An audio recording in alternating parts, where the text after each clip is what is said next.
간도를 아십니까? 간도를 다들 섬이라고 알고 있지만 사실 간도는 섬도 아니며 간도는 우리의 땅입니다. 간도의 위치를 보자면 백두산 서쪽에 압록강 서간도, 동쪽에 두만강 북간도가 있는데 바로 이 북간도가 우리의 간도입니다. 세종대왕이 압록강 두만강의 여진족을 내쫓고 나라의 울타리를 만들죠. 그런데 조선시대 후기 숙종 때 이를 문제로 서로 분쟁이 일어납니다.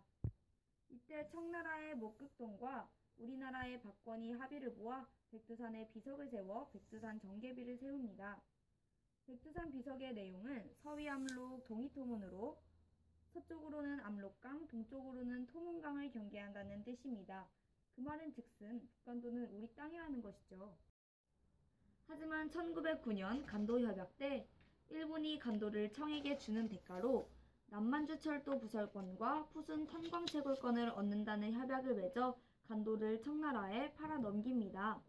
왜 일본이 우리나라 간도를 청에게 멋대로 팔아 넘긴 것일까요? 바로 1905년 을사능약으로 이때 우리는 일본에게 외교권을 빼앗겼을 때 일이죠. 결국 북간도를 청에게 빼앗겨 버림으로써 그곳에 살던 우리의 민족은 조선족 또는 조선 소수민족으로 전락하게 되어버렸습니다. 자, 그런데 이 간도협약은 사실 무효라는 것을 아십니까? 간도협약 때 일본이 협상 테이블에 나간 것은 을사능약 때의 외교권을 그들에게 빼앗겨서였습니다.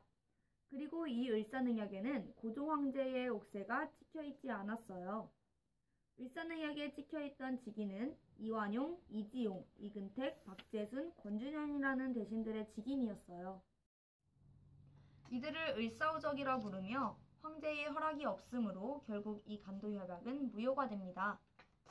하지만 한 나라가 100년 정도 그 땅을 지배하면 법적으로 그 나라의 땅이 된다고 합니다. 그래서 100년째 되는 날 우리나라는 창일지 법사분이 2009년 9월 헤이그 국제사법재판소에 간도협약 무효소송을 걸었습니다. 하지만 우리가 되찾기는 거의 불가능하다고 합니다. 우리나라 국민은 거의 간도에 관심이 없으며 심지어는 77% 이상은 간도에 대해 모르는 사람이 태반이라고 합니다. 또한 중국은 그런 간도를 빼앗기지 않기 위해 많은 준비와 노력을 합니다.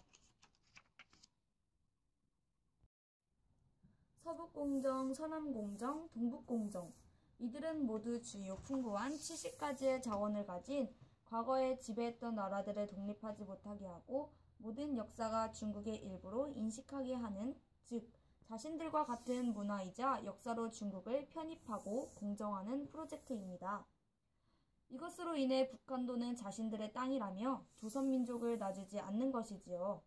따라서 중국은 우리나라의 고조선, 부여, 고구려, 발해, 중국의 역사 일부로 왜곡하고 편입을 하고 있습니다. 이것을 동북공정 프로젝트라고 하는데요. 심지어 이것은 이미 완료가 되었다고 합니다. 중국의 수많은 역사학자들의 한국 역사학자들은 반발을 하며 나섰지만 결국은 그 규모와 지원으로 결국은 밀려났다고 합니다. 바로 이런 식으로 역사적 명분까지 왜곡하고 편입하며 과거를 부정하는 게 중국의 동북공정입니다. 일제가 우리나라를 지배할 명분을 얻기 위해 식민사관으로 우리의 역사를 왜곡하지 않았습니까? 순전히 자신들의 이익을 위해 이렇게 역사를 왜곡하고 편입하는 것은 중국과 일본, 별반 다르지 않다고 봅니다. 심지어는 조선족이 아리랑을 부른다며 아리랑을 중국이 유네스코에 무형문화유산으로 신청까지 했습니다. 다행히 우리가 움직여서 그것을 막았지만 중국이 이런 것을 시도했다는 자체만으로 끔찍하지 않습니까? 또한 한글 공정이고 조선족이 사용하는 언어를 자국의 언어라고 주장하며 한국 입력 방식의 국제적 표준 제정을 추진하고 있답니다. 100년 전에 빼앗긴 우리 땅 간도.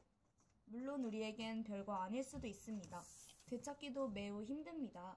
하지만 우리는 기억하고 있어야 합니다. 항상 떠올릴 수 있어야 합니다. 기억되지 않는 역사는 반드시 그 과정을 반복하기 때문입니다.